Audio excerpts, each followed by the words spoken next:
Yo, what's going on, guys? Ron here, aka Neos, and today, guys, I noticed a lot of comments on some previous videos of mine about the Bystial Fiendsmith version of Mitsurugi that I had posted. That a lot of y'all seem equally interested in, along with the regular version. So I wanted to bring like a theory, basically a theory video on the deck and explaining on like how to play it and just showcase like kind of the power of the deck, what it brings, and stuff like that. So I'm going to try to get through the deck profile as quickly as possible. That way we can focus more on the actual theory of the deck. So for the Mitsurugi engine, we have the monsters here: 3 Habakiri, 1 Murakumo, 1 Futsu, the 2 Aramasa, and the 1 Saji, 1 Kusanagi, right? So these are all of your monsters for the Mitsurugis that you should play.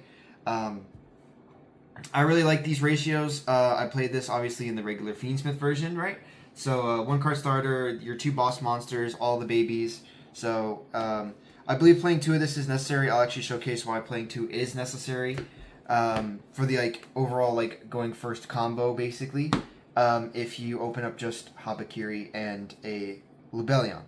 Onto the power spells, right? Or the spells overall. We've got 3 pairs, right? The best spell in the whole deck. We've got the 3 total ritual spells, 2 regular, 1 mirror, and then we obviously have the pre-prep package with the trap. So the trap, I still believe, like I said in the other video, main decking it is the proper way to go. It just stops like people main decking board breakers. There or maybe whatever like might be their hardest push into your board. You just being able to say no to it is very strong. So yeah, I feel like that's pretty self-explanatory overall. So yeah, that's it for the entirety of the Mitsurugi engine. It is a total of 3, 4, 5, 6, 7, 8, 9, 10, 11, 12, 13, 14, 15, 16, 17, 18, 19 cards. So about half of your deck is made up of that.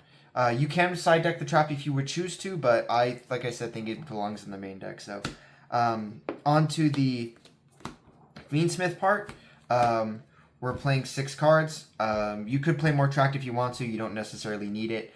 Obviously the Luri for the tract, the Lacrima, and the obviously 3 engraver. I wouldn't change these ratios personally. You could play, like I said, 2 tract if you want to bump it up. I would not play 3. If you want to play the Sanct as well, you could play 1 and 1. I think that's also a viable option, but I don't think it's needed, right? Pretty self-explanatory. It's a recyclable engine. It's strong.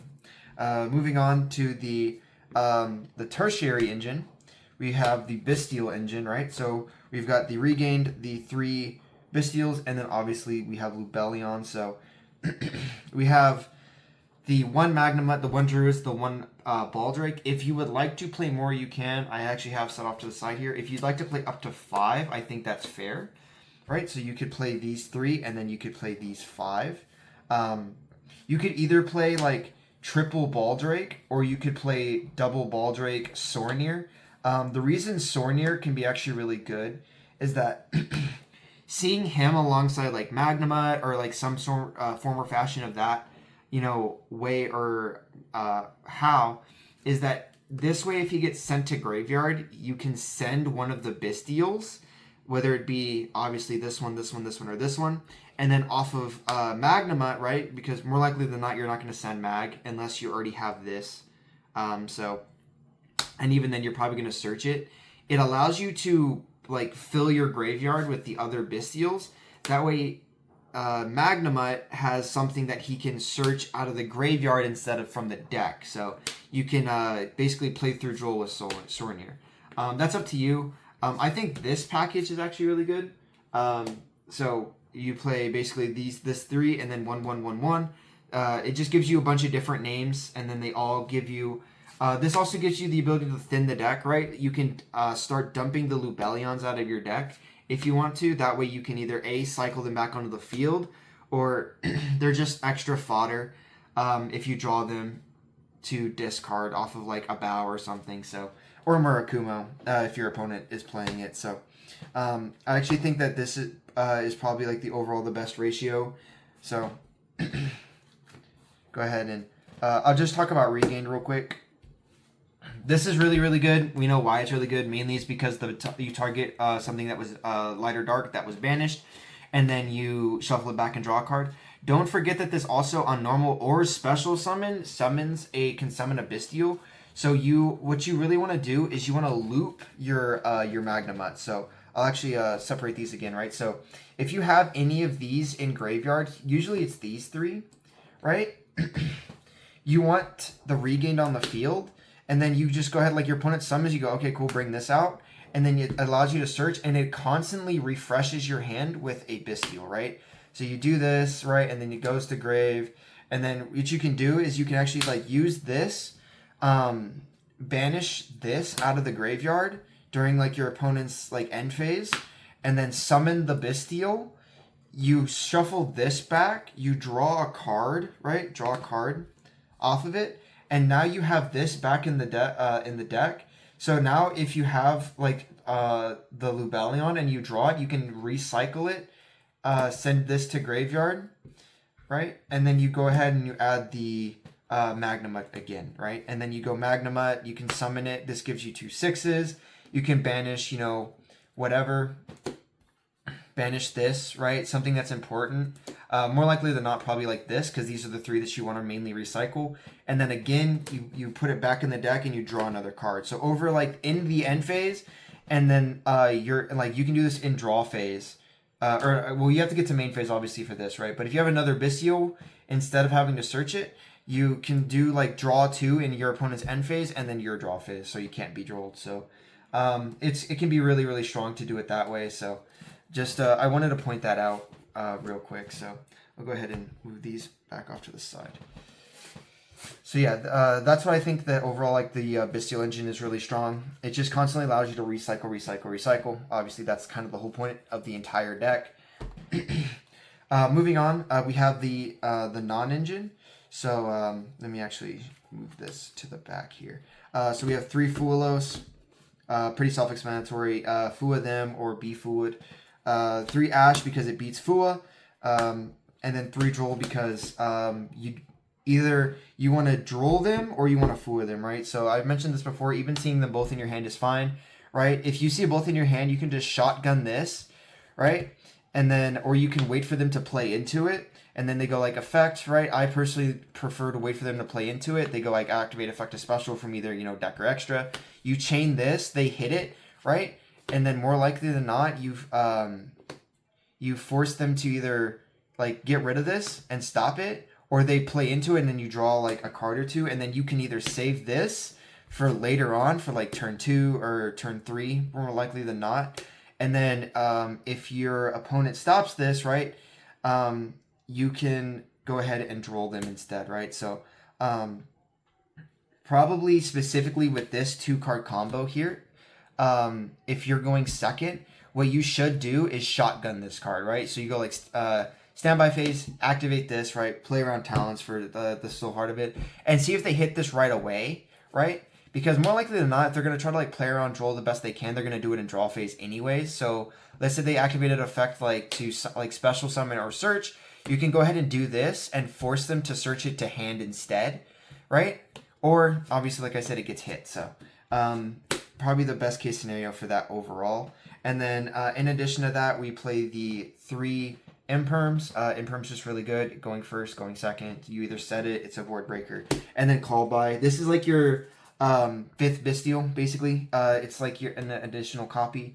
This can be really, really strong off of regain, because what you can obviously do is you target a monster, you banish it. If it's a light or dark, you shuffle it back with regained, and now next turn, even if your opponent can get back access to it, you can it's still negated. So it's really, this can be really, really, really strong because of regained.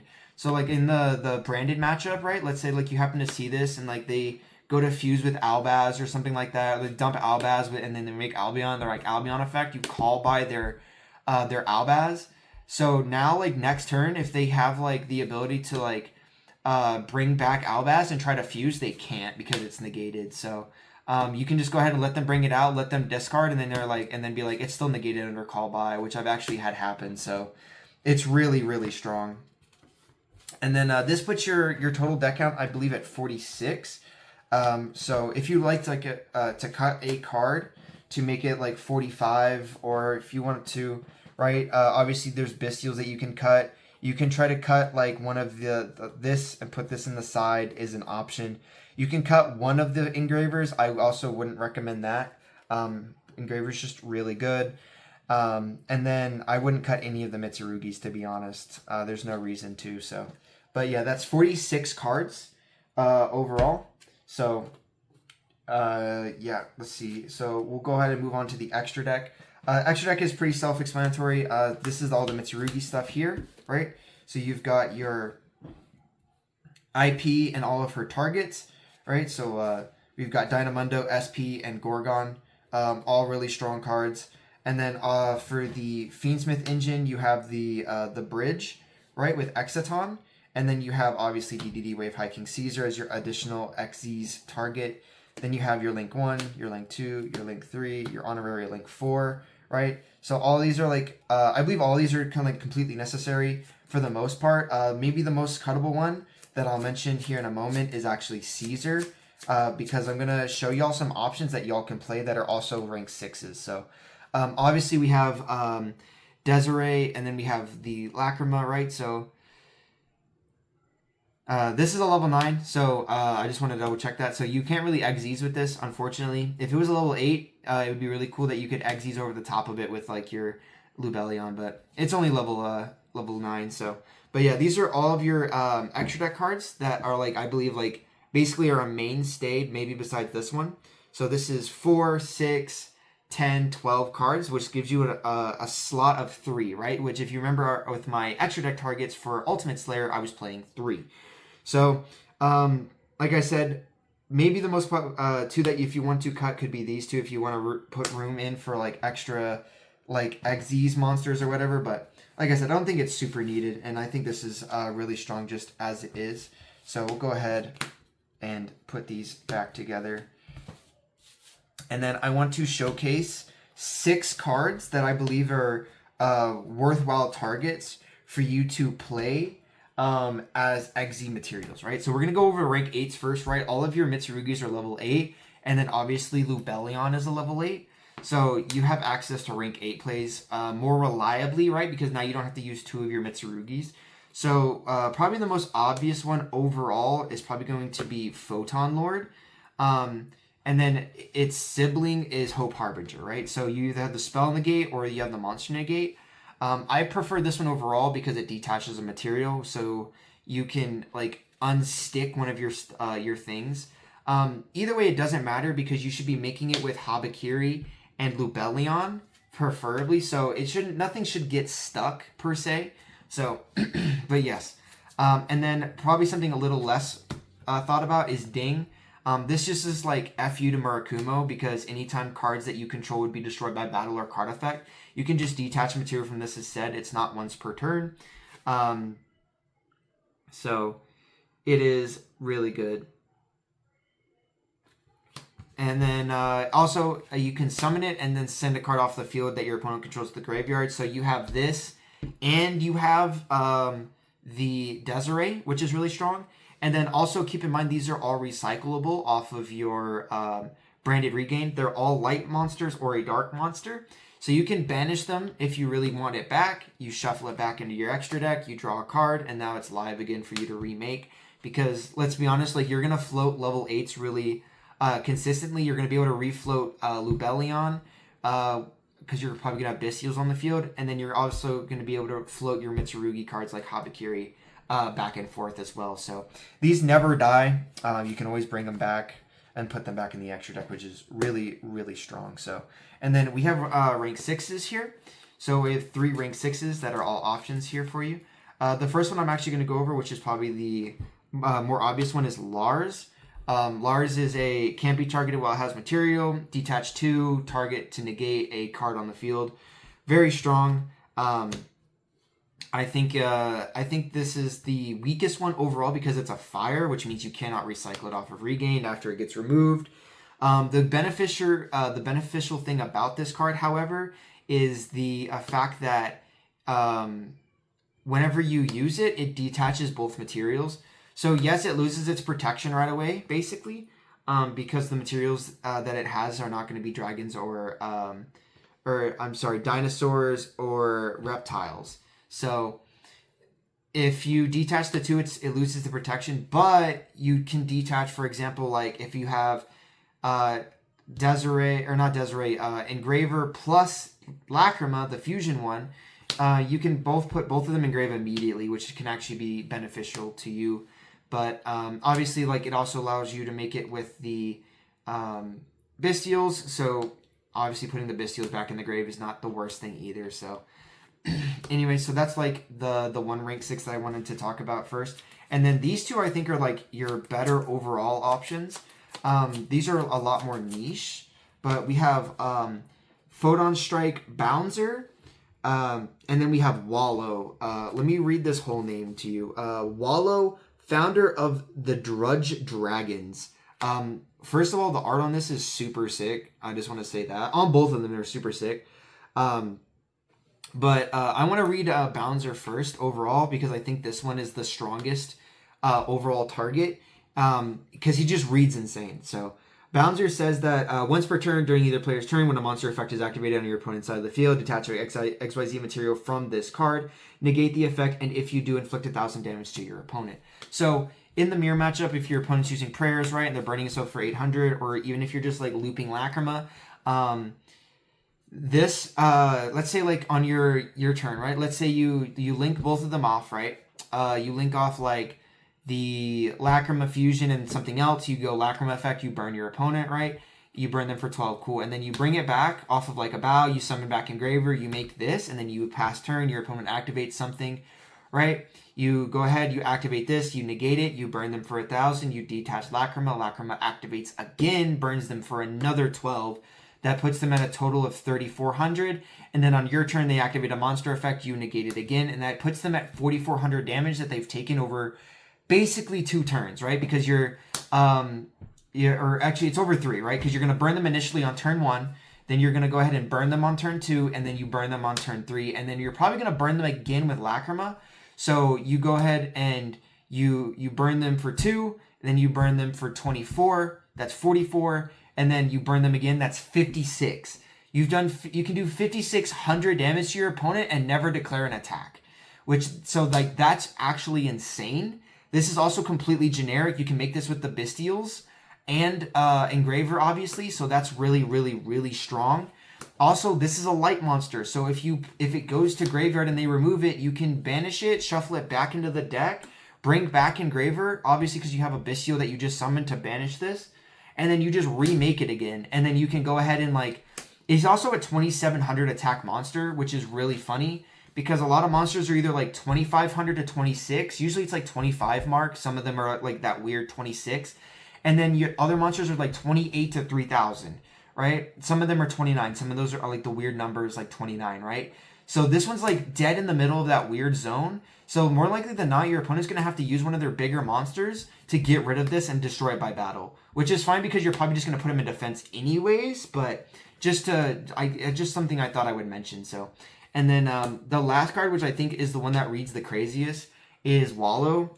2 or more level 6 monsters. So you can make this with like if you wanted to, you can make it with 3 materials. If you wanted like 2 Bystials plus like Engraver or whatever, or you could do like 2 Bystials, Engraver, and Lacrima, and like make this like 4, but that's not really the point. So this card says that monsters you control gain 100 attack and defense for each card in your opponent's graveyard. Each card. So the longer the game goes, the bigger your monsters get, which like overall, like I'll show a combo where I'll end on this besides like the DDD Wave Hiking Caesar, just to like prove like how crazy this card is, because like if your opponent has like like 6 cards in their graveyard, this becomes 3,000. Murakumo obviously is already at 32, so anything addition to that is great. It makes Desiree bigger in addition to its attack gain. So, and that's not even the best part, right? Quick effect. You can target a card in your opponent's graveyard and detach either 1 or 2 materials from this card, then activate the appropriate effect. You can, if you detach 1 material, you can return it to the deck. If you detach 2, if the target's a monster, you special summon it face up or face down defense position to your field, right? So you can special summon the monster. Or if it's not, right? It just says if not. So if it's a spell, a trap, whatever, set it to your field, right? So this becomes a snatch steal out of the graveyard, right? And also, like I said, this is a dark. If it goes to graveyard, you can banish it off of a Bystial, put it back in the extra deck, and remake it. So not only is it can make all of your monsters bigger in the grind game, it's a snatch out of the graveyard, or at least a shuffle, right? On quick effect. So like if your opponent goes like activate prayers, tributes, whatever, you can just go like, okay, cool, activate this, shuffle their like tribute back into the deck. And it's just super, super broken, right? I think this card's just absolutely phenomenal overall. So yeah, those are your options for like to play inside the extra deck, right? If me personally, right, I would if I was playing 3, I would play this, I would play this, and then I would either play the Bouncer or the Stardust or the Hope Harbinger, right? I'd probably lean closer to this. You're making more 6s than you are 8s. And then obviously you can cut DDDD Wave High King Caesar if you want to, which means like you could open up access to like, you know, any of these other 3 cards, right? So half of these are available to you just the way the deck is if you were to copy it hard for 1. So you get there's 6 cards that you can pick of, and half of them you can put in your deck. So me personally, I think these are like the best options overall. Maybe like I said, like you can play this just for like the turn 3, right? If you go first or going second, just being able to make this is really strong, mainly because of the defense protection from the destruction. So you make this, they can't pop your stuff, and then you send like a random card on their field to the graveyard. So, and since this doesn't target, it's hard for them to like really deal with it, because you know you make it and then you just go like, I'm gonna send a card. If they change something, they bring something out that you don't want, you can go ahead and remove it. And you can remove back row that if you know it or don't know it. It just, like I said, overall, this card is incredibly powerful. So, but just to showcase, right, I'm going to use these 3. And then I want to go ahead and showcase off like what a combo would kind of look like from this deck.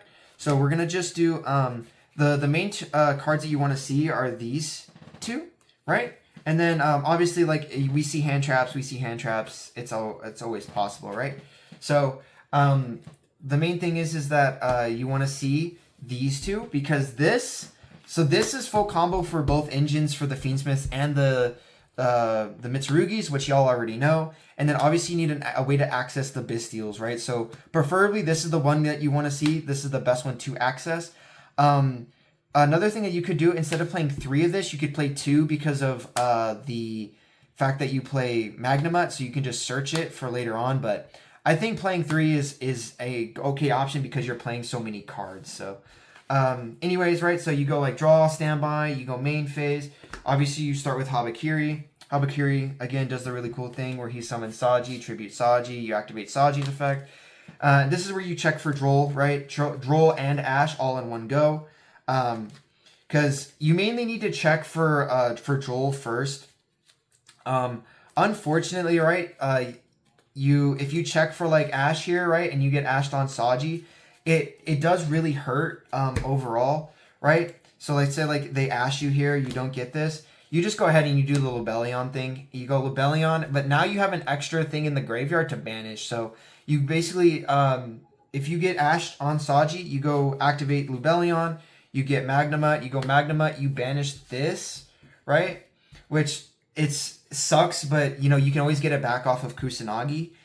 You go effect to search, you trade these 2 their places, you use his effect, you set regain, and then you go end phase and you search, and then you search either you can search like Sornir or you know whatever. I would personally search the Baldrake here, which is actually the one I'm looking for, because now this gives you an extra interruption in addition, right? So now you have like, this will be your hand, right? Let's say you had like dead cards, right? Let's say these aren't hand traps, right? They're just like, you know, bricks, right? For whatever reason, they're bricks, which is you're not playing many of in this deck at all. Like you're playing this and the mirror and the trap. So that's 3 cards in 45 that are like true bricks. And then the rest are like I said, hand traps or something, right? So end phase, right? You're going to go ahead, you're going to search this. your opponent plays, they normal or special summon, you're going to be able to summon this, which is going to search you more follow-up. You're going to have the ability to branded regain, summon this. Let's say like whatever you banish you want to get rid of. You're going to go ahead, you're going to draw a card, right? So now this is your hand, and then you're going to go ahead, and then on end phase, even if they remove these, and let's say like worst case scenario, right? They remove these, and like you're under draw, you just go ahead and act, you resolve the Magnuma, and then you just add Baldrake to hand. So like even if like you like get your board wiped and you're under droll for whatever reason after like let's say they droll both of us because like I used branded regain and they want to droll both of us and they don't want me to resolve Magnuma, like now you get to resolve it anyways because it just adds it out of the graveyard. So and then like look at this, and now you draw for turn and you have 1, 2, 3, 4, 5, 6, 7 cards, right? Because you'll draw for turn. So and then you'll actually have an 8th card because now you'll be able to banish again. You could banish the Magnuma, go Magnuma, draw another card, and now you have Magnuma back in the deck. So, you know, like I said, it can go crazy from there. But anyways, I'm gonna go ahead and I'll put these back real quick, and we'll go ahead and with the regular line. I just wanted to explain that real quickly because like yeah, it does suck if you get stopped there, but you have plays and a way to survive. So, anyways, we'll go ahead and ritual summon from hand here. We'll ritual summon this one out. We'll go ahead and just move these out of the way real quick. All right, these are all the ones that I want to play. So now we'll go ahead, and obviously we tributed Saji, so make sure he goes back in the graveyard. So we'll go ahead, we'll search the deck, we'll tribute these two. This is the same combo as like showed before in the Fiendsmith version, so you know, I'll just go through this one really quick. Remember, we already checked for Ash, so now the only thing we haven't been hit by is like Bell. So we go chain 1 target, chain 2, because like I said, we've already checked for Ash. So we'll go ahead and add this back, and then like I said, we'll search out the Futsu here. Again, same thing as the previous combo, right? And now you go ahead and you summon from deck, right? You shouldn't be ashed. You already checked for it. They should have ashed you earlier. And then we summon Murakumo. This will activate. You go ahead and grab the prayers. And then you can, instead, right? Instead of grabbing prayers here, you can grab the ritual spell, the mirror. But I prefer having the extra body. And then obviously that allows you to bridge to Fiendsmith. If you already have Engraver in hand, you can search this anyways, but and that way you have the extra body, right? So I wouldn't change the combo too much, having the also this needs to go back in the deck. Just overall, because like I said, you just don't want to like clog your hand or your board in weird ways. So just we'll do this. We'll add Aramasa, and here you actually want to special summon the Saji here, right? The main reason you want to special Saji is because of you want the other Aramasa in the graveyard, and then now this will activate, this will special, and then this will get you access obviously to the mirror, right? Again, if you had pre-prep, right, or something like that, you could just research prayers, and then that way you could use this to search trap, right? Because you'd already have the other piece. I'll actually move these two over here. I like putting these two just off to the side. That way, like, I like leave this part of the board open, all for like the Fiendsmith stuff. So here, right, if you have a Molcharmi, right, we can go ahead and normal summon the Fuelos here. If not, you can normal summon the Aramasa. It all depends. Also, we have obviously the Ubelion in hand. So I would recommend in this scenario here, right? Because what we're going to end up doing is I'm actually going to end up banishing that Aramasa. You want the other Aramasa on the in the grave as well to be used. So you can go ahead and you summon this, and then you can make the Exciton right away here, right? And see if your opponent tries to like interact with you. What I would do instead personally, right? Because you have this, I like to like throw my opponent off. I would activate Lubellion here, right? And they're like, oh, okay, that's interesting, right? Because you special summoned 1, 2, 3, 4, right? Because he's been summoned twice. And then go ahead and, because you're gonna be putting it like going into like Nib here, basically, right? And then you're gonna activate this, and this is where you banish the other Aramasa, right? Because there's nothing else in here that you want to banish. You're not banishing Kusanagi, you're not banishing Saji. You want them in the graveyard for follow-up. This is why we play 2 of this specifically, right? Because now I have the other one in hand.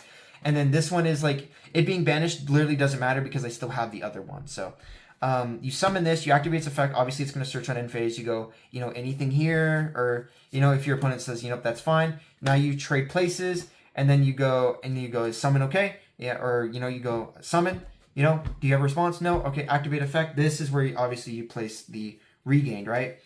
Regained, strong card, part of the, your end board, your recyclable part of your engine. So, cool. Do this. And now, right, you go, you're basically like, all right, cool. And then this is actually where you jump scare them, and this is where you make the Photon Lord, right? So where did I set those cards? So we have these. I could have sworn I put them here. Oh yeah, there it is. This is where you make the Photon Lord. Like I said, I prefer making the Photon Lord because now, right, this is your nib protection, right? So the thing is you still want to play DDD Wave High King Caesar because you're not always going to get to this, right? Because you're not always going to have Lubellion, right? So if you don't have Lubellion, you don't make this early. But now, right, now you're protected from just nib, basically, right? And now if they nib and have Imperm or something else, right, you can at least punish them by using this, right? To make them discard. So they're going to lose the Imperm, the nib, and an extra card out of their hand. So just for them to basically try to get rid of your entire board, you're going to take 3 cards from them, which is fine, right? Because this is going to come back, this is going to blow up their nib, and then you're going to search follow-up off of this anyway, so it doesn't matter overall. Here, right now we're safe from nib. We're just going to go ahead and normal summon Aramasa. These two, right, these become your Xyz. You Xyz into this, and then obviously you link for 1 into the Requiem, right? Requiem, activate its effect. And then the only thing here is that now you're down on a body. So what you can do, right, is you summon Lacrima. You go Lacrima effect. You summon back Engraver, right? So now you have a choice, right? You can either, right, go ahead and activate this, shuffling back the Exciton. That way you have an extra body, right, to use. But this kind of lose harder to double nib plus hand trap because now you have to use this early. And that means when you have this come back plus the token, you won't be able to bring him back and make IP for free. If that's something that you want to do.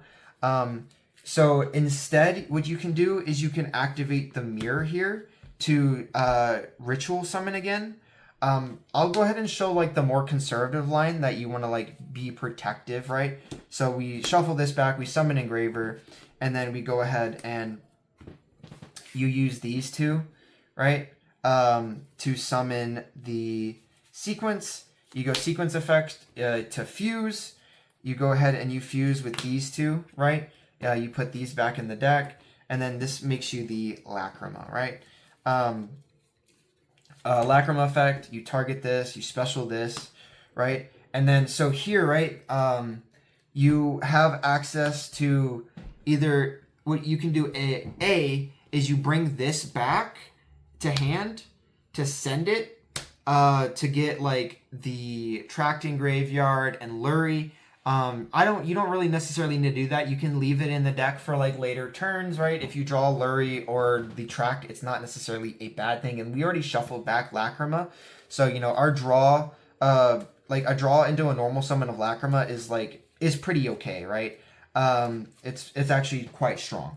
So, anyway, so yeah, we have this here. And then this is where you can Xyz again, right? So you can Xyz, and then this is where you can make either one of these, right? I'm gonna make Wallow, just for as part of the point, right? Because you're still gonna be able to burn your opponent because you're gonna have this, and this engrave. So now you make this, right? And now you have Wallow, which is another disruption for your opponent that they have to deal with.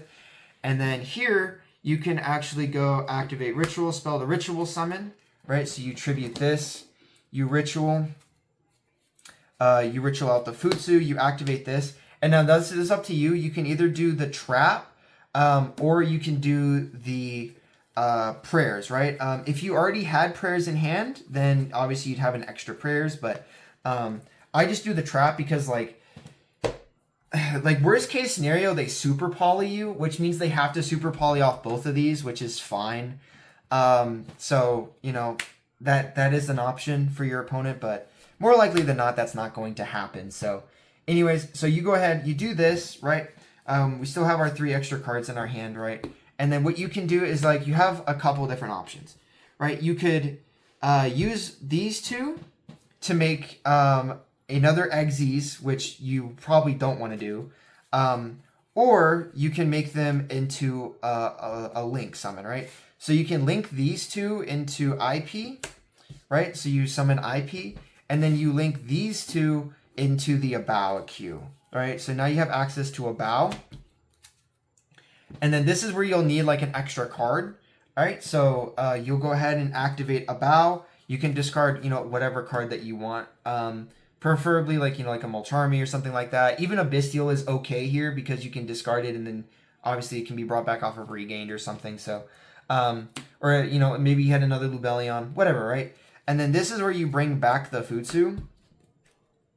For like, you know, obviously because you want it on the field.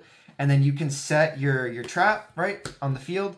And then end phase, right, resolving backwards, you'll go ahead and resolve Magnemite. I like getting out the Baldrake first. Baldrake is just, like, he's overall the most powerful one. I passed him over? There he is. So we'll go about Baldrake. And then, so you'll replenish the discard off of your hand because you'll search a Bystial. So you're basically trading, like, a random, like, BS, like, discard card for a Bystial. And then, obviously, Abow is going to come back, right? So Abow comes back. You go ahead and, you know, you like I said, you pass turn here. And then now, like, your board looks like really cluttered overall, which it kind of is, right? Because now you don't have a lot of room for like Futsu, stuff like that. But your best thing that you can actually do, which is like, it's really funny. What you can do is you can activate the Bystial, right? And you go Bystial, target like something in the graveyard to banish, right? For your opponent, right? Or even yourself, right? Let's say they threaten like one of your cards in the graveyard that you want to get rid of, right? Or you want to protect. You go ahead and chain this, target whatever, and then you chain Abow to discard the Bystial, right? So now you get double value off of this. You take her, she gets banished. You go ahead, you can summon back the IP, and then you also get the Baldrake or the whatever Bystial that you searched. Hopefully it resolves, right? Worst case scenario, it doesn't, which means you don't get anything off of regained. Anyways, but regained will activate, right? So you go ahead, you shuffle the whatever card it was back into the deck. Like I said, worst case scenario, it had to be one of your own cards, right? That your opponent threatened. So you go ahead, you shuffle this, right? You let your opponent cut, right? You draw a card, boom, drew Imperm, doesn't matter, right? Drew another hand trap. And then here, right? You know, you still have, like, you know, the shuffle. You still have the other monster negate, right? And then you also have, like, your opponent, you know, does whatever. They summon. You go Magnemite, bring back Magnemite effect, right? Worst case scenario, right, you get drolled, right? Which means you get, it doesn't matter because you still have the Bystials in the graveyard, right? Because you already put it in. So you have access to that. And then you can use your effect of Wallow, right? Maybe let's say we use both, right? And then we steal like a spell or trap from them or whatever, right? Here we activate Lacrima, we go ahead and burn them, we shuffle back Sequence, right? And then here, you know, we go ahead and we use the effect of, you know, Photon Lord, right? More likely than not. Here we go ahead and we decide we want to link summon, right? So we want to clear our board. So we're going to go ahead and put the Magnemite back, right? So the we link what do we link into? We can link into IP, SP, Gorgon, right? You know, also keep in mind, right? SP targets and banishes. Let's say you haven't gotten access to regain yet. You could, you know, SP summon, banish one of your own things or one of their things and get the draw anyways off of the SP. Let's say, you know, we'll just say like we make SP for the sake of the argument, right? Here, you know, like our opponent continues playing, right? We go ahead and we summon back like, you know, Murakumo maybe, you know, blow up their board, right? And then we go ahead and, Omni Negate, Tribute this, which allows us to search, right? So we can go ahead and search. Let's say we search, prayers to hand. We choose not to special it back, right? Because we already used the negate. Maybe we already used the hand rip. And then here we have access to summoning back both the, more likely than not, these two, right? So we summon back these two. We add back, like prayers to hand, right? We're also going to, like, since we tributed, we're going to shuffle back mirror off of the trap to protect our Murakumo. I forgot to mention that, right? So anytime any one of them are tributed, right? And that means, like, also we didn't have to search pairs, right? So instead of that, we actually could have, like, researched the mirror, or maybe we want to search this, or maybe we search, like, Habakiri, right? So we search Habakiri just to have an extra monster in our hand, right? So we have, these 5. And then let's say absolute worst case scenario, right? Everything gets removed, right? Let's say our opponent does some craziness and they're just able to get rid of our whole board, right? So our whole board is gone. Go ahead and, like, we'll say we keep regained, right? Because, like, more likely than not, they're going to out all of our monsters, but not our regain. This is a lot harder to out being in the back row, right? So we have all this. We go end phase. We decide to dissolve Magnemut, right? We're not under Joel. We go ahead and grab the Druid's Worm, right? And then we go ahead and bring back a Bow. A Bow comes back. And then, we go, like, draw phase. Look at this. Look how many cards we have in hand, right? We have 6 cards in hand already. We go for draw phase here, right? So we shuffle our deck. Let's see. We get a draw. Maybe we get something good. Maybe we don't. Let's see. Worst case scenario, right? You draw like a Foolos, right? Draw for turn. It's a droll, right? Cool. Another hand trap. It doesn't matter because we have full Mitsurugi stuff in hand. We have the Druid's Worm, right? So what did we search here, right? So we also had the search off of Saji that I didn't mention, right? So we had Saji, Kusanagi, and the Murakumo. So we'd actually have a ritual spell in hand too, right? Which actually, instead of this, if you want, it could be you could search mirror instead. But I wouldn't, because now if you top deck pre-prep, you just have a dead card, which is kind of unfortunate. So we actually have 1, 2, 3, 4, 5, 6, 7, 8 cards after we draw for turn, which is insane. And then let's say we go, like, draw phase. We're like, okay, we look through our extra deck here, or I'm sorry, our graveyard. Look at all these cards that are, like, just they're all, like, they're not gone, but they're all removed, and they're like, man, I really miss my SP, bro. I really wish I had that back, or whatever, or something, man. Like what else do we want back, right? Like, oh man, Magnemut would be, like, really nice to, like, just have back in the deck, or whatever it might be, right? So we Bystial, we banish whatever, we summon, we go regain target. Go ahead, put back in the deck, draw another card, right? Worst case scenario for, like, whatever it might be. More likely than not, you're not going to shuffle back Magnemut, right? But, whatever it might be, right? Because you don't want to shuffle it back. Okay, we drew Lubellion, right? Just for the sake of the argument, right? You're not going to really shuffle back Magnemut. I'll go ahead and I'll pick a different target just to, like, make it, a little bit more, realistic overall. We'll target, we don't want to target IP either because she's properly summoned, so we don't want to do that. Because we can just bring her back off of the Bow. There's just so many good options, guys, to be honest. Like the main 3 options are these. Like, you just have 3 options here that you can just banish and then, like, draw a card and put back in the extra deck, right? Let's say that we're like, oh man, like, this was just so good. This was, like, so good, like, and, like, let's say my opponent has, like, a bunch of monsters or, like, stuff in their graveyard. So we'll put this one back, right? So we banish this, which is fine, right? Do this. Keep in mind, all of your light and dark monsters you have access to through a Bow, right? All of these monsters can be reborn. Look at this. Every single one of these monsters, right? Like, it's just, the only thing in here that, like, cannot be reborn is the Foolos that we discarded. Like, all of this is available to us through a Bow, right? Which, speaking of a Bow, right, we get to our standby phase, we activate a Bow. a bow effect. For every type in my graveyard, I'm going to draw a card and then shuffle that many back. So here's my reptile, here's my dragon, here's my cybers, here's my warrior, here is a winged beast, right?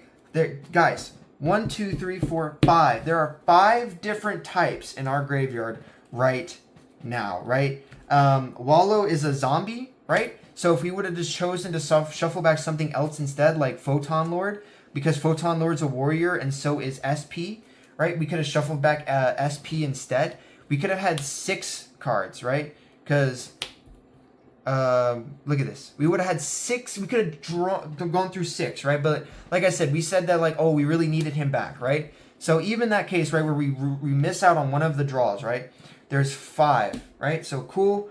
We get to go through 5 cards. Let's shuffle the deck again real quick, guys. Shuffle the deck again. You know? We're going to go through 5 cards. And look how small our deck is, right? Look, we've already thinned our deck. Crazily thinned the deck. All right, so boom. We let our opponent cut. And we go 1. That's really good. 2, 3, 4, 5. All right, well... we have 1, 2, 3, 4, 5, 6, 7, 8 cards in our hand, guys. So what do we not need, right? Well, I probably don't need 2 imperms, right? The rest of I don't really need the Lubellion. The Lubellion doesn't do me anything. What do I want out of here, right? I definitely want pre-prep. Pre-prep's just like a good card to have. Lurie's actually not bad. I could normal summon Lurie, right? So. Like, we have this, you know, is there anything else I want, right? So, like, I could put these 5 back. You know, is there anything else? No, I think that's fine, right? So, just go ahead and, you know, take all these cards in our hand and put these back in the deck. Go ahead and shuffle the deck real quick and, you know, like, guys. And that's all before, you know, main phase. And let's say, like, worst case scenario, right? You're like, oh, your opponent's like, oh, you added cards to your hand. Bro, I'm gonna droll you. Right, so now we're under droll, right? It's like, oh, that sucks. Well, good thing I have, you know, ritual spell. I have prayers. I've got normal summon Lurie. I've got all this stuff still, right? So we go like, let's say we go like main phase, right? Like, okay, main phase, activate effect, discard Lurie for cost, non-target reborn, any light or dark monster from the graveyard. Cool. Go ahead and summon. Like, what do we want to summon? What do we think? Summon back Murakumo. We could summon back... there's just so many good options, guys. It's just like... That's not even like me just trying to be like funny. Like, there's just so many good options. Let's go ahead and we'll just summon back Murakumo, right? Let's say we want to blow everything up. Guess what, guys? We discarded Lurie. Guess what happens now? Chain Link 1. Blow up any monsters that you might have had, right? But worst case scenario, they had monsters. Chain Link 2, special summon. Boom. Look at that. Full Fiendsmith. Triple the value out of our bow, bro. Tripled the value, right? So now, right, we don't have to go like activate Engraver, shuffle back Lacrima if we don't want to. We can just go ahead and, you know, link this for 1, right? Like I said, we're under Joel, right? So like we're not going to do a whole lot more. We're going to go ahead, link for 1. We make Requiem. We activate Requiem. We summon the Lacrima. We go Lacrima effect. We send another Engraver, right? Send Engraver to grave. Let's say like they saw a monster on the field. That's fine. We can use these 2. Now we have an additional interruption where we can send a monster off the field. We make sequence. We go sequence effect to fuse. We decide we're gonna make a big old Desiree, right? So now we get the chance to shuffle back. Like, look how many light fiends are in our graveyard, guys. 1, 2, 3, 4, 5, 6. So let's say we can shuffle this one back. We shuffle this one back. And then what do we want to keep in the grave? All right, probably like Lacrima. We can keep the Requiem, right? So let's do these. Shuffle these back, right? Because all Desiree needs is 3 light fiends, including an Engraver, right? So it doesn't care that this is a fusion, right? So we summon this to the field. And we go ahead and we can link again. We extra link. I put these upside down. Didn't mean to do that. Go ahead, extra link again. We make Agnum Day. We go Here we can go battle phase, right? This is plenty for game and there's nothing on field. Let's say, again, for worst case scenario, there's still a monster on the field that's like, for some reason I haven't got rid of, or maybe they put something else on the field, whatever the case might be, right? We go ahead and go activate, right? Go ahead and equip the Desiree, we equip Sequence, we equip Requiem all together. So now this thing has 6 things connected to it, so it's at 58. It's at 6,400 attack with piercing. So even if it's in defense position, like no matter what their monster is on the field, there's no way it's bigger than like probably 5,000. So we just go ahead and then now it has 6 negates attached to it. Boom, punch, whatever, punch it, right?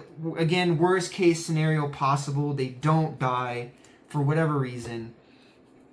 We go ahead and we can set our prayers and pass if we want to, or we can go like I said, we have like imperm, right? We're just gonna probably just keep the imperm, right? Because we need to set like prayers. We can actually go instead. We can go here. We can go activate the. We could activate the trap here to summon, which would give us something, right, as well. So like we could go like, oh, we have like.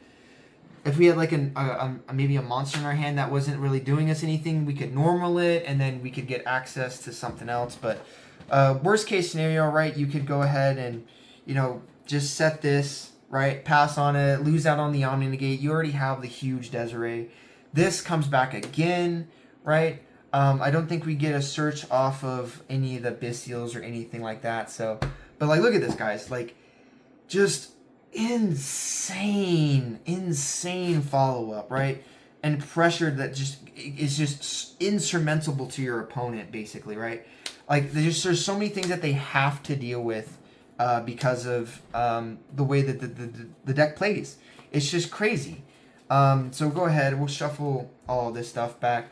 I'll go ahead and show y'all like a test hand here real quick, just like random cards. Let's just make sure we have we have the Photon Lord, these, and then all the regular ones. Cool.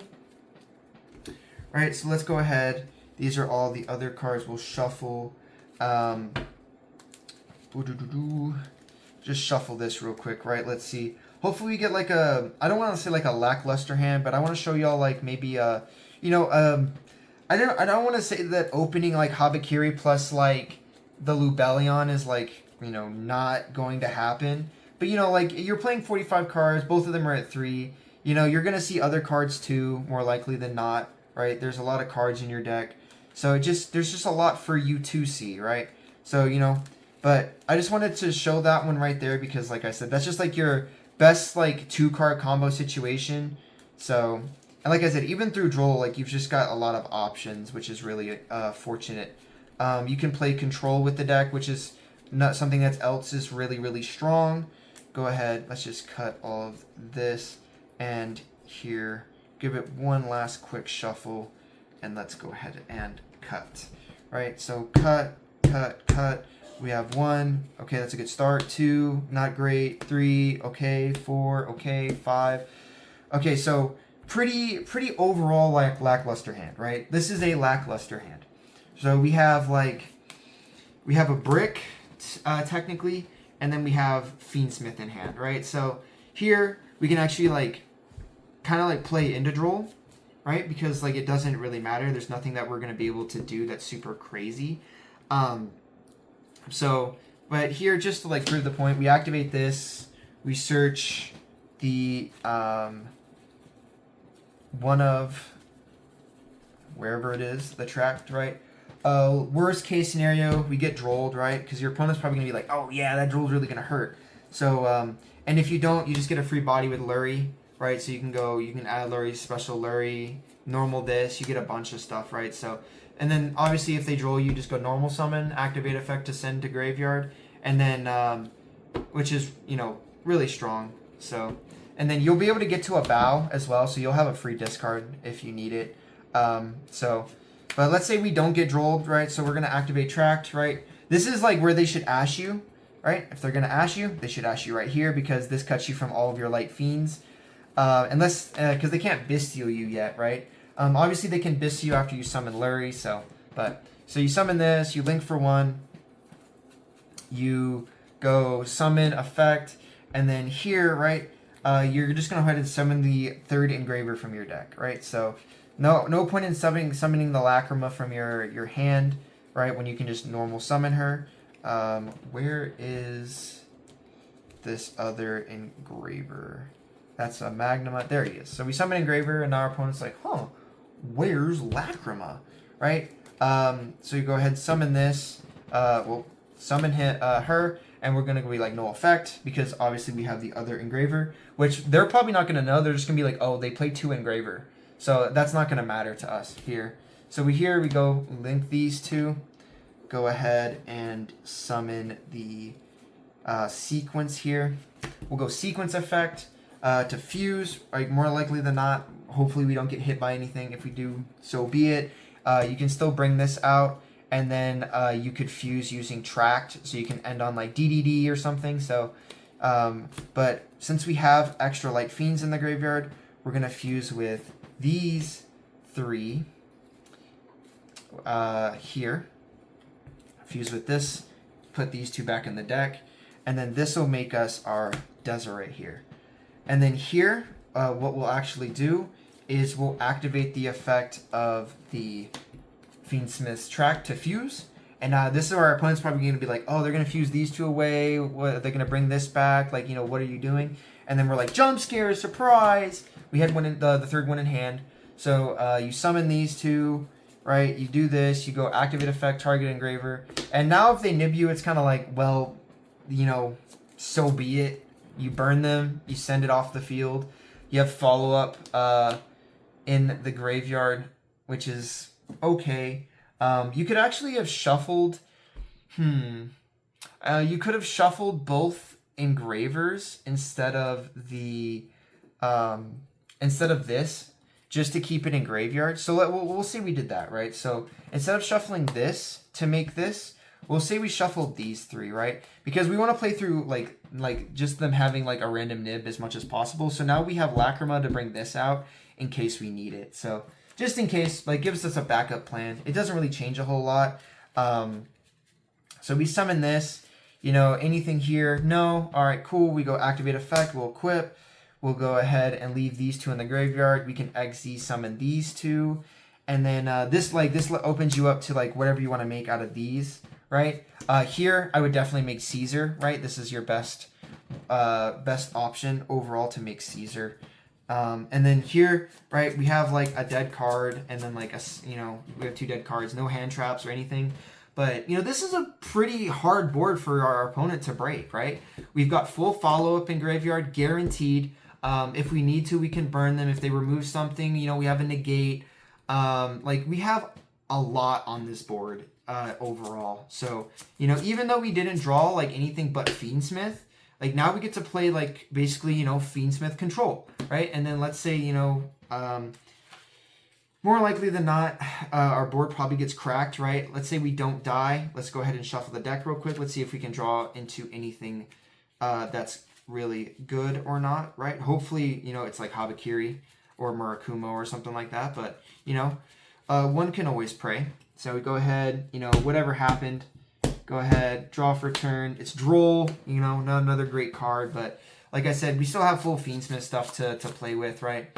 And let's say, like, you know, our opponent gets rid of, you know, more likely than not, they get rid of, like, the Wave High King Caesar first. So we'll probably, like, we'll lose this, right? And then you can actually shuffle back the engraver to burn them because you have access to engraver anyways through Lacrima. So we shuffle this back, we burn them anyways, right? So that's cool. Maybe they get rid of this, right? We go activate effect, we shuffle sequence back, go ahead and send a card off of the field to the graveyard. And then here we can go ahead, activate, you know, Lacrima, bring this out. And we can do this during their end phase. And then obviously on our main phase, we'll have access to the Requiem, right? And then we have, like I said, all this engrave. So now we can go, for example, this into the, you know, engraver, or actually it would be back into Lacrima. So back into Lacrima, which means we can send engraver, right? So wherever she is, because she was at the top, yeah, Of course she was. That's where I put her, right? So yeah, we send the engraver, right? Now we've got like a hand trap to deal with our opponent. Here we can go ahead and activate this. Probably the best thing to shuffle back here is actually the Desiree, just to have it in case. The Lacrima is like not necessarily as needed per se. This is your boss monster after all, and this is turn 3, so you go ahead, you link these again. All right, like I said, this is just Fiendsmith stuff, right? You can shuffle this back, shuffle this back, shuffle this back. Go ahead and make Desiree. Keep Lacrima this time because now you can go ahead and make the link 3, right? And then you can like go battle phase, punch something for 18, do this, punch it again, go effect, equip, right? And now if they out it, you have an option to go ahead and reborn it. In addition, instead, right, let's say like you have this and this, which you can actually do instead is, let's say you have an extra body, you could either normal summon it, or you could just use these two. Go ahead, you make the a bow, right, which is actually probably better. And now we go a bow, right? We have like, you know, it's a hard decision to make. Like, what do we get rid of? Like, because we really don't want to get rid of Regained. We don't really want to get rid of Droll probably. So here we probably just bite the bullet and just get rid of the ritual spell. Because like, yeah, if we draw a ritual monster, yeah, it'll be really good. But that's like we need to like, you know, keep the board alive at this point, right? But here, right? So now you have a bow. Now you do this anyways. Now you can go battle phase, punch again, activate effect to equip. Main phase 2, you know, you can activate Branded Regained just in case, right? And then put this back. Just this way in case, you know, maybe your opponent's playing something that, like, you know, yummy to banish your stuff or, you know, whatever it might be. So, but now, like, you have like an extra card in hand, right? Like, say, like, you don't want to end up using the Droll. You go ahead and you have access to it. Even if they out Desiree before you can use the negate, you can send something off the field with this, shuffling it back, and then you can bring it back with Lacrima. So, like I said, even with that lackluster hand, like, there was a lot for us to play with control, which is kind of the point of the deck, right? Like, it's supposed to always play with something, and then, you know, if you really need to, you just kind of try to control the game to the best of your ability. And then, so let's go ahead. Let's shuffle up one more time. We got plenty to go ahead and try to do another test hand here just to see what we get, right?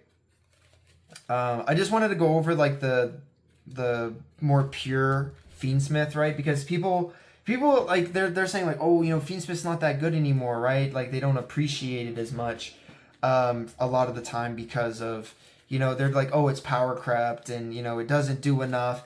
And like right there, like over like those multiple turns, like we had a lot to do there. And we had follow up and we had protection and we like punished our opponent for playing into us. Even so, right? So there's just a lot of cases of, you know, like just, you know, stuff like that. It's just super strong. So go ahead, cut this. Go ahead. Let's see what we get. Boom, boom, boom. 1, 2, 3, 4, 5. Pretty, you know, not a terrible hand, a decent hand. We have a really strong way to play through Droll here, actually. Funnily enough. So we basically, like, you just go main phase, you activate the pre-prep, and then you go, you search, you can either search Habakiri or Murakumo here. That is a good question. What do we search here, right? Because, like, either way, like, we're probably going to get Drolled. So I would actually say, like we'd probably search Murakumo. So I would say we search Murakumo because, like, now, if you get Drolled on this, you're able to ritual summon from hand using this, right? So now, like, if you go like ritual this from hand, you summon this, you have the ability to dump a another ritual monster, right? You could dump like Futsu, and then Futsu bring this back on your opponent's turn for later. And then, like I said, because we still have a normal summon of Lacrima here is the thing. Like, that's, like, the most powerful part. Because even if you get Drolled, you just go, like, okay, cool, normal summon Lacrima effect. And then, like, they just die. So, that's really strong.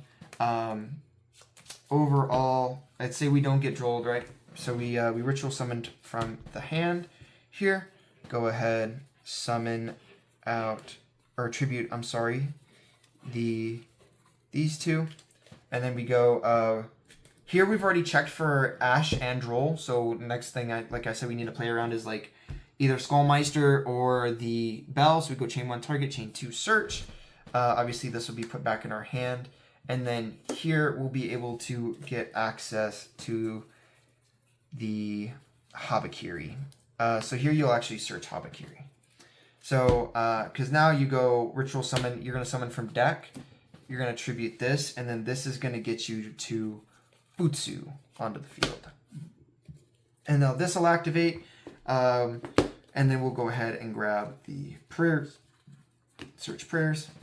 You don't have to use the prayers here, actually, because of you already having access to mirror, so you don't need the extra body.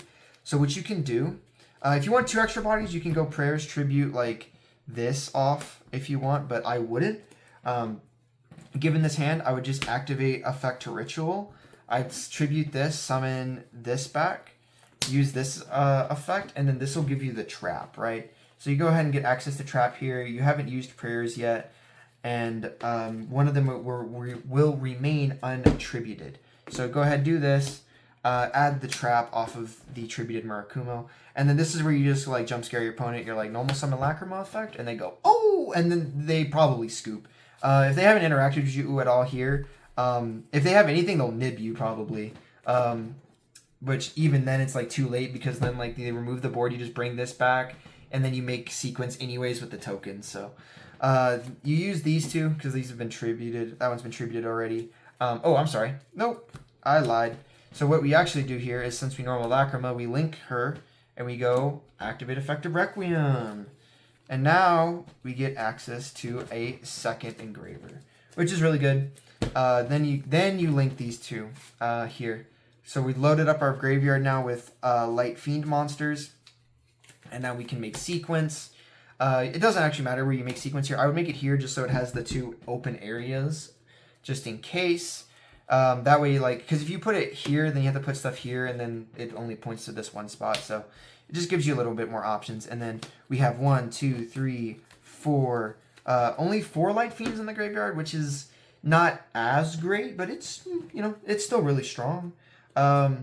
So here we'll go ahead and we'll decide to fuse. We'll fuse with, we could do these two, probably these two would probably be the best, just to keep the Lacrima engrave. So yeah, because we need one of them for the engraver. So we'll go activate effect, we'll target engraver, summon, and then this is like the point where they'll have to nib you if they have it. So they nib you, this comes back, it searches whatever you want it to search. And you go engraver, shuffle sequence back, sequence has already been used, and then you can make IP with the token engraver, and then this will be on the field, and then obviously you'll have these two set as well, which is, you know, still fine, still option, you know, still gives you good options. So here, go ahead and you can actually either, it's up to you, you can either link these off, and then we could burn our opponent if we wanted to, or if we don't want to, because we have a free discard here, right? In Fuelos, we're not going to be using it. So what we could do is use these two, right? We make the IP, boom, we activate effect, shuffle the Crimson Tears back into the deck, just, you know, for safekeeping, right? We don't want our maiden to be dealt with. And then go ahead and we can extra link again and link for the Abow, right? So now we have Abow, and then we can go Abow, discard, banish her as part of the effect. You reborn this, right? And then here, go ahead and make we just go ahead and make Caesar, right? Just like overall, he's a good card to make. And then go ahead, we'll be able to bring this back during the end phase, and obviously these two will be set onto the field. So now you've got the ability to burn your opponent again if you so choose.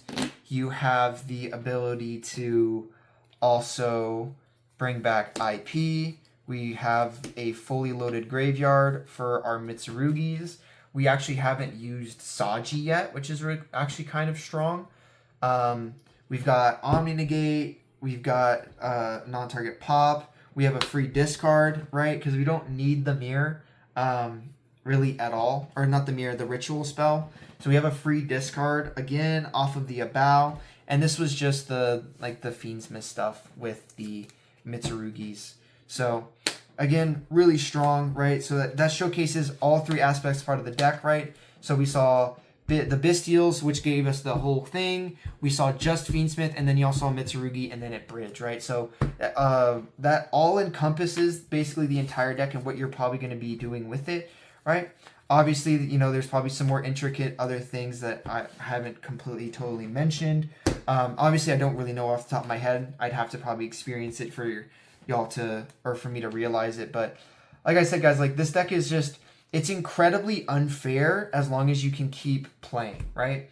And it has a lot of stuff that forces your opponent to deal with, right? They need to deal with Regained. They need to deal with your Mitsurugis. They need to deal with Engraver and Graveyard. They need to deal with, you know, you drawing cards. They need, like, there's just so many needs to deal with, right? I need to ash this, right? Or I really need to droll them so they don't keep playing, right? There's just so much, right? And then like you're also like always, for the most part, gonna draw like a decent hand. Like you should never draw a hand where it's like completely unplayable.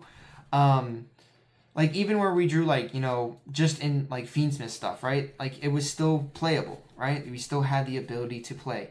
Maybe it wasn't like super optimal, obviously, right? We'd rather see Habakiri in hand, but you had a way to play, and a way to keep playing after that turn. That's the goal, right? You don't want to play a deck in this current state of Yugi where you use all your resources or your resources aren't recyclable in some way, right? Or you don't have a way to like continuing to play the game over like 4 or 5 turns if you have to, right? So just real quick, 1, 2, 3, 4, 5. Look at this. No Bystial again, but again, it's fine. We have a way to play through Droll if we need to. All right, so you can go like draw phase, this. They probably ash it, and then you just go, okay, cool, Engraver. So they need ash and Droll just to beat this hand, which is like a crazy card combo. So, and then your 6th card was Lubellion. So if you went second, you had ash just in case. And then you have a bunch of ash bait in your hand. So really strong, really strong. Anyways, guys, that's gonna be the end of the video. I really do hope that y'all enjoyed the overview and the theory of this deck and how it'll work. So test out for yourselves, and please let me know what you think. Right, take it to locals or play with your friends or however you want to do it. Make changes to the deck by all means. I don't want y'all to think that like anything that I make is like the best thing ever created by a content creator. I'm one small, you know, simple guy, right? I'm not crazy. I'm fairly good at this game. I kind of know what I'm doing most of the time. And but yeah, so like I said, guys, I do appreciate it, and I'll catch y'all in the next one. Peace.